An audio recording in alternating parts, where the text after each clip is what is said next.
Hello বন্ধুরা, কেমন আছো তোমরা? আশা করি খুব ভালো আছো, সুস্থ আছো।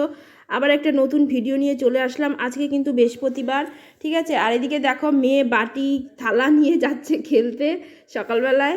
তারপরে দেখো আটা মেখে রেখেছি, আটা ছিল না তাই মেখে 3-4টে গোল্লা করে নিয়েছি। আর এটা দেখো আলু, পটল আর হলো কালো জিরে, কাঁচা লঙ্কা দিয়ে একটু ভাজা ভাজা করছি। পটল অনেক দিন ধরেই এনেছিল জানো তোমাদের দাদা ভাই। তো যাই হোক, তো এবার এনেছিল, সেগুলো শুকনো শুকনো হয়ে গেছিলো, ভাবছিলাম যে করা হচ্ছিল না। তো সেটা ভাজা ভাজা করছি। আর এদিকে দেখো আজকে তো বৃহস্পতিবার, নিরামিষ। আগের দিন, এর আগে একবার বৃহস্পতিবার নিরামিষ খেতে মানে নিরামিষ করতে পারিনি, মাছ করে ফেলেছিলাম সেই বাবার ইয়ের দিন। তো আজকে আবার দেখো নিরামিষ। আমি নিরামিষটা যতটা পারি মানার চেষ্টা করি, যেদিন হয় না সেদিন আলাদা ব্যাপার। ফুলকপি আলু দিয়ে আর সোয়াবিন দিয়ে রান্না করব। আর এইদিকে দেখো সে আলু পটল কুচিয়ে ভেজেছি, সেটা আবার দেখিয়ে দিলাম তোমাদের। আর দেখো রুটি করেছি। হ্যাঁ, এখন আপাতত মানে সকালে টিফিনের জন্য এটা করে নিলাম, আমরা আর কি খেয়ে নেব। আর এইদিকে দেখো রান্নাঘরে আমি চলে আসলাম। দেখো আলু ভেজে রেখেছি, যেটা হলো আর কি সোয়াবিন আলু আর ফুলকপি দিয়ে রান্না করবো সেটা। আর ফুলকপিটা দেখো একটু ভাপিয়ে নিয়েছি, নিয়ে একটু ভাজা ভাজা করে নিচ্ছি। হ্যাঁ, আর এই দেখো সোয়াবিনও সিদ্ধ করে জল আর কি শুদ্ধ রেখেছি। আর এদিকে দেখো একটুখানি অল্প করে মটর ডাল বসিয়েছি। কি বলো তো, তোমাদের দাদাভাই মানে বললো যে একটুখানি মটর ডালও করো, ডাল না হলে তো ভাল লাগে না, তার জন্য। আর এদিকে দেখো আদা, কাঁচা লঙ্কা আর টমেটো তো ছিল না ঘরে, তো একটুখানি লঙ্কার গুঁড়ো দিয়ে, একটু জিরের গুঁড়ো দিয়ে একটুখানি মশলাটা ভালো করে কষিয়ে নিচ্ছি। হ্যাঁ, কষিয়ে নিয়ে তার মধ্যে ওই ফুলকপি, সোয়াবিন, আলু সব আর কি একবারে দিয়ে দেবো, ঠিক আছে। দিয়ে একবারে ভালো করে কষিয়ে নেবো। দেখো তেলও ভালো মোটামুটি ছেড়ে এসছে। তো চলো ঝটপট এখন রান্নাটা আমি আর কি করে নিই। তারপরে দেখো মশলাটা ভালো করে আমি কষিয়ে নিচ্ছি। হ্যাঁ, এবার কষিয়ে নিয়ে তারপরে আমি তার মধ্যে আর কি ওই মানে সবজিগুলো আর কি দিয়ে দেবো, আর সোয়াবিনটাও দিয়ে দেবো। কি বলো তো, যেদিন বৃহস্পতিবার নিরামিষ হয় না সেদিনকে একটুখানি না মানে কোনটা কি রান্না করবো দিশেই পাই না। মনে হয় একদিন একটু আলু ভাজি বা একটুখানি পাঁপড় ভেজে নিই এক একদিন। তো আজকে ভাবলাম না এই তরকারি বানাই, কেন ফুলকপি না ছোট্ট একটুখানি ছিল, তার জন্যে। আর তোমাদের দাদাভাই কি বলো তো, সবই খায় সত্যি কথা বলতে। ওর খাওয়া নিয়ে আমার কোনো ইয়ে নেই যে এটা খাবো না ওটা খাবো না, যাই রান্না করি না কেন। হ্যাঁ, তোমাদের দাদাভাই খায়, কোনো সময় বায়না নেই যে এটা এটা দিচ্ছ, এটা রান্না করছো কেন, বা ওটা রান্না করছো কেন, এর সাথে মিশিয়ে এটা রান্না করছো কেন, কোনো বায়না নেই, খেয়ে নেয়। কোনো কিছুই বলে না। হ্যাঁ, আগে মাঝে সাঝে একটুখানি ইয়ে করতো, এখন কিছুই বলে না। কি বলো তো, সময়ের সাথে সাথে সব কিছু না মেনে নিতে হয়, এইটাই, আর কিছুই না।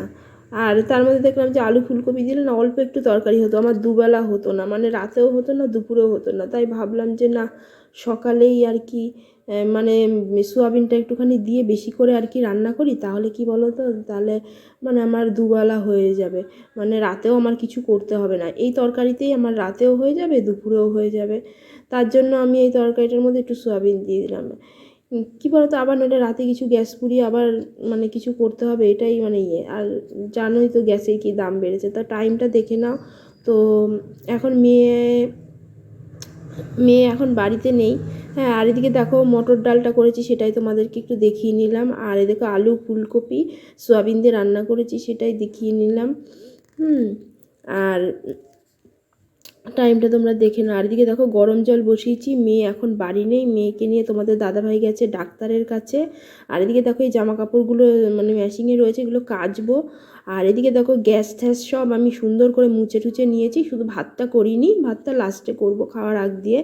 আর এদিকে দেখো এতগুলো বাসন জমেছিল, কি বলবো তোমাদেরকে, সেগুলো আমি আর তুলিনি। তো বাসনগুলো মেজে নিয়ে তারপরে আসলাম। আর এদিকে দেখো সেটাই তোমাদেরকে বলছিলাম যে মেয়ে তো এখন বাড়ি নেই, তাই এতগুলো কাজ আমার হয়ে গেছে ঝটপট করে।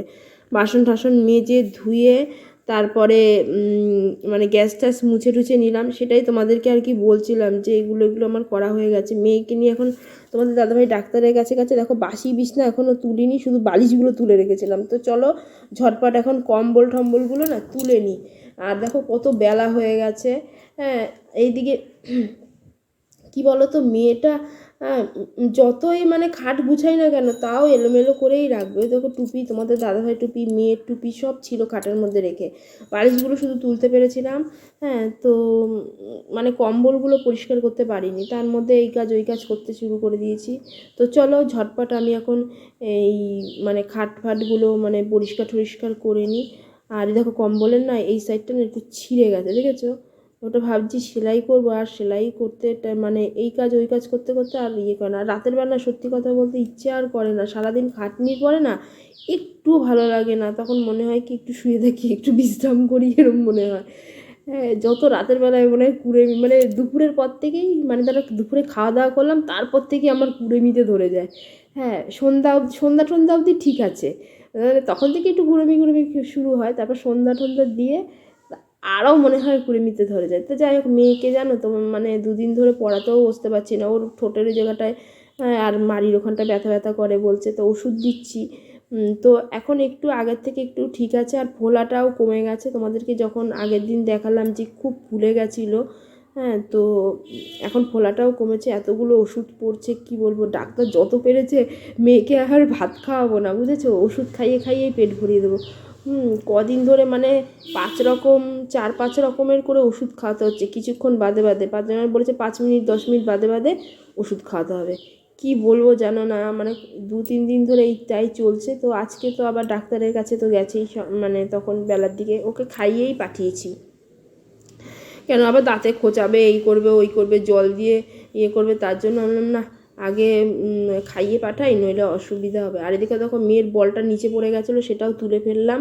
আর এদিকে কোল বালিশগুলোর কথা বলো না, এগুলোকে আমার মনে হয় কি এবার বক্সে ঢুকিয়ে রাখবো এক এক সময়, তাই মনে হয় জানো। ওই দেখো নিচের মধ্যে সব ফেলে দিয়েছে মেঝের মধ্যে, তাই তুলছি জানো, দুখানাকেই ফেলে দেয়, মেয়ে ফেলে দেয় লাথি মেরে মেরে, মেয়েকেই দিই কোল বালিশ।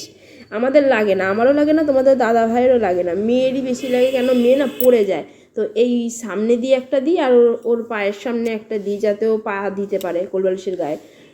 তো ও বাবা, কোলবালিশের মধ্যে তো পা তো তুলে দেবেই না, উল্টে লাথি মেরে মেরে রোজ দিন যেন না ফেলে দেবে। আর আমার ওখান থেকে রোজ দিন তুলতে, এবার ভেবেছি আমি তুলেই রাখবো, কেন ও বারবার ফেলে দেবে, ভাবি কি পড়ে যায় যদি। তো চলো ওখান থেকে কম্বলটা সরিয়ে, এই কম্বলটা সরিয়ে এখানে আর কি খাটে রাখলাম গুছিয়ে। দেখো সুন্দর করে গুছিয়ে নিয়েছি, দেখো কত ভালো লাগে। একটু পরে এসেই দেখবো কি এলোমেলো, তখন কিরকম মনটা খারাপ লাগে, ভালোই লাগে না। তারপরে চলো জামা কাপড়গুলো কাচবো। আর এদিকে দেখো আমি ক্যামেরাটা এখানে অন করে রেখেই চলে গেছি জানো, আমার আর খেয়াল নেই। তারপরে দেখি জামা কাপড়গুলো আনতে যাব, তারপরে দেখো জামা কাপড় আনলাম, তারপর দেখি তোমাদের দাদা ভাইয়ের ওই জামাটা নিয়ে আসলাম। আর বলো না, ও শীতের দিনে না বেশি গন্ধ হয়ে যায়, ঘামের গন্ধ হয়, তারপরে ময়লা হয়, অল্পতে দেখি ময়লা হয়ে যায়। তো চলো ঝটপট এবার মেয়ের পুতুল দুটোকেও নিয়ে এসেছি, মেয়ের এই যে সোনা মেয়েটা আর এদিকে বাঘটাকেও নিয়ে এসেছি। তো চলো তোমাদের দাদাভাইয়ের জামা কাপড়গুলো ঝটপট করে কেচে নিয়ে, আর উঠোনের মধ্যে তোমরা যদি বলো যে মেশিনে কেন কাচলে না, হ্যাঁ মেশিনে কাচলাম না, কারণ আমাদের উঠোনে এত সুন্দর রোদ এসছে, আর মেশিনে আর কাচতে ইচ্ছে করলো না, মনে হলো না যাই রোদে বসে বসেই কাচি, ভালোই লাগবে। তাই জন্য রোদে বসে বসেই আর কি কাচতে বসে গেছি। ছাদে কাচা যায়, কিন্তু ছাদে কী বলো তো, ট্যাঙ্কির জলটা আর কি মানে ব্যবহার করতে হবে, আর এইটা হলো টাইমের জল। হ্যাঁ, ওই জন্য আর ছাদে নিয়ে গেলাম না, ছাদে নিয়ে গেলে ভালো হতো, ওখানে কেচে ওখানেই মেলে দেওয়া যায়। তো যাই হোক, আমরা না টাইমের জলটাতেই কাচি। তো চলে এসেছি উঠোনের মধ্যে, দেখো সব জামা কাপড় আগে ভালো করে একটুখানি ময়লাগুলোকে মানে রগড়ে নিলাম। যা আর দেখো মেয়ের সোনা মেয়েটার যা অবস্থা, প্রায় 1-1.5 বছর মতো হ্যাঁ সেই বাংকারে পড়েছিল। সে তোমাদের দাদাভাই আবার সেদিনকে নামিয়ে দিয়েছে, মেয়ে বলছে হ্যাঁ আমাকে কার্টুন দাও না, আমাকে পুতুলগুলো নামিয়ে দাও না, এরকম বলছে। তো আমাকে কিছুই দাও না, তোমরা কেন দাও না, আমার সাথে খেলো না, ওর মানে এতগুলো মানে আমাকে দিতেই হবে। তাই আবার পুতুল দুটোকে নামিয়ে, ওর অনেক খেলনা আমরা সব বস্তায় ভরে রেখে দিয়েছি, কেন জানো, যে পড়াশোনা করতে চায় না, খেলনা নিয়েই রেখে খেলতে চায়। ওই জন্য বলেছি যে রবিবার করে ছাড়া দেবো না তোকে, তাও শোনে না, জানো না। তা যাই হোক পুতুলগুলোকে নামিয়ে নিয়েছি, আর এদিকে তোমাদের দাদার মেয়ের জামা কাপড়গুলো, আমার বেশি কিছু নেই, তোমাদের দাদা ভাইয়ের আর মেয়ের আর কি জামা কাপড়গুলো ঝটপট কেচে নিচ্ছি নিয়ে। আর এদিকে দেখো ওর পুতুলটা, ওর বাঘটা, হ্যাঁ দেখো মেয়ে চলেও এসছে, কাচতে কাচতেই আবার চলে গেলাম আর কি, মেয়েকে নিয়ে এসছে তোমাদের দাদাভাই ডাক্তার দেখিয়ে, তো মেয়েকে নামিয়ে দিল। আর এদিকে দেখো আমি করে আর কি দেখানোর চেষ্টা করছি যে